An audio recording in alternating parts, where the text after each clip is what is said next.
They say idle hands are the devil's workshop. They're wrong. The devil's workshop isn't built on idleness, it's built on obsession. While angels sleep, devils craft. While the world rests, monsters create. Welcome to the darkness where greatness is forged. You think success is crafted in the light? Ask Batman, who built his arsenal in a cave. Ask Thomas Edison, who turned night into day just to keep working. The greatest creations aren't born in comfortable offices. They're forged in dark workshops where madness meets genius. Look at Elon Musk sleeping on Tesla's factory floor. The world saw a CEO losing his mind. They didn't understand. That factory wasn't just a workplace, it was his devil's workshop. Those sleepless nights weren't burnout, they were rituals of creation. When critics slept, he crafted. When doubters dreamed, he built.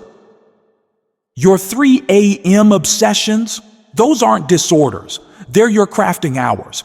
Your inability to stop working, that's not addiction. That's your workshop coming alive. Your dark thoughts that keep you awake, those aren't demons tormenting you. They're apprentices waiting for orders. Think about Dr. Dre in his studio.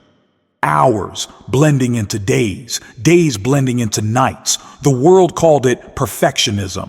They didn't understand. That studio wasn't just a room, it was his devil's workshop. Every beat crafted in darkness, every track forged in isolation.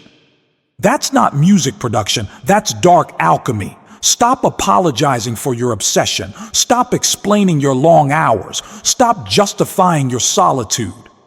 The devil's workshop doesn't need society's approval. Your darkness isn't your enemy, it's your crafting table.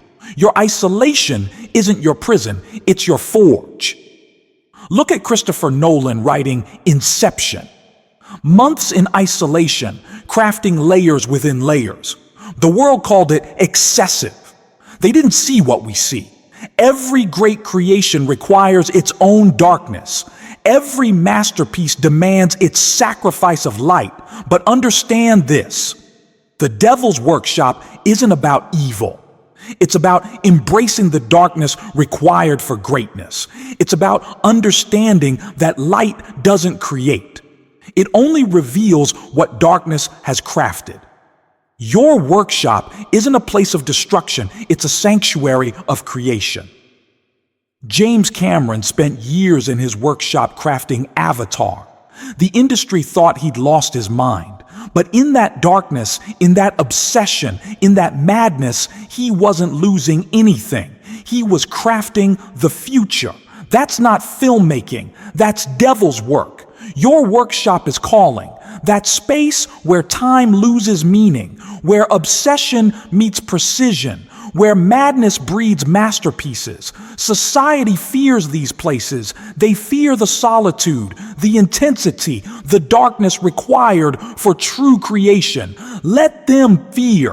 While they tremble, you craft. Feel that pull in your gut. That's your workshop summoning you. That fire in your mind, that's your forge heating up. That restlessness in your soul, that's your creations demanding to be born. The devil's workshop isn't a curse, it's your sanctuary. The night is young, the forge is hot, the tools are waiting. While the world sleeps in mediocrity, you have work to do. Your workshop isn't just a place, it's your realm of power. Your darkness isn't your burden, it's your advantage. So step into your workshop. Embrace the darkness that frightens others. Let your obsession fuel your craft. Let your madness guide your creation. Because in the end, history isn't written by those who craft in comfort. It's written by those who dare to create in darkness. Your workshop awaits, devil. What will you craft tonight?